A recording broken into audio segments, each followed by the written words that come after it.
Sa kabila po ng naunang indikasyon na pagtaas sa presyo ng kuryente, bumaba po ang aktual na singil po ng Meralco ngayong Mayo. Napababa ng Manila Electric Company o Meralco ang singil sa kuryente ngayong buwan ng Mayo. Ito ay sa kabila ng patuloy na pagtaas ng generation charge na inaasahan ng naturang distribution utility. Ayon kay Meralco spokesperson Joe Zaldarriaga, pangunahing dahilan ng pagtaas sa generation charge ay ang patuloy na tensyon sa gitnang silangan na nakaaapekto sa presyo ng kuryente. Inaasahan namin na makakatulong ito kahit na papano, bagamat maliit lang at 1.5 centavos per kilowatt hour, imbis na mas malaking increase sana. Subalit alam din po natin na kung sakaling merong pagtaas sa inyong total bill, yan po ay dulot na ng konsumo. Para sa tipikal na customer na kumukonsumo ng 200 kilowatt hour, mababawasan lang ng 3 piso ang kanilang bill ng kuryente.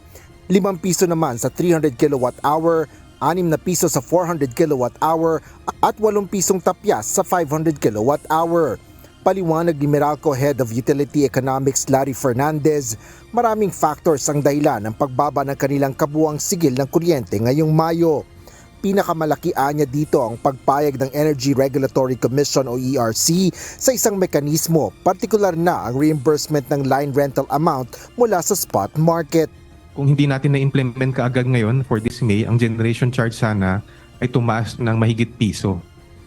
Pero dahil sa pag-implement kaagad ng line rental adjustment na pinayagan ng ERC, nakasave ng 2 billion pesos ang Meralco consumers, and that 2 billion pesos was absorbed by the generator suppliers of Meralco.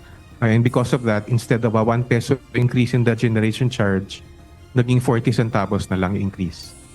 Umaabot ng 23 centavos kada kilowatt hour ang nabawas mula sa naturang refund mula sa actual weighted average tariff o awat refund.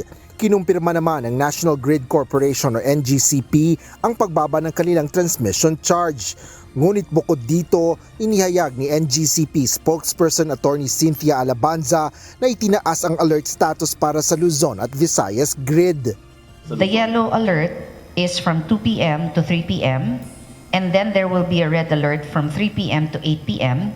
and then another yellow alert from 8 p.m. to 10 p.m. Paliwanag ni Attorney Alabanza, ibig sabihin ng yellow alert ay may sapat pang supply para tugunan ng projected demand, ngunit manipis na ang reserba nito sakaling mayroong plantang bigla ang pumalya. Habang ang red alert ay tinataas ng NGCP kung magkaroon ng sitwasyon na lampas na ang projected demand sa nakikitang supply. So ang mangyayari niyan is imminent o malaki na ang porsyentong mangyayari na magkaroon ng power interruption. May mga pagkakataon rin na nakayanan ng NGCP na balansehan ng sistema maski naka-red alert na walang actual power interruption na nangyayari. But again, pag red alert, mas imminent yan. Mas more than likely magkakaroon ng power interruption somewhere along the Luzon grid. Panawagan ng power stakeholders sa mga consumer sa gitna ng tag-init ay tiyaking epesyente at wasto ang paggamit ng kuryente upang maiwasan ang mataas na power demand. Asher Cadapan Jr., UNTV News and Rescue. Diyos ang aming sandigan, serbisyo publiko ang aming pinahahalagahan.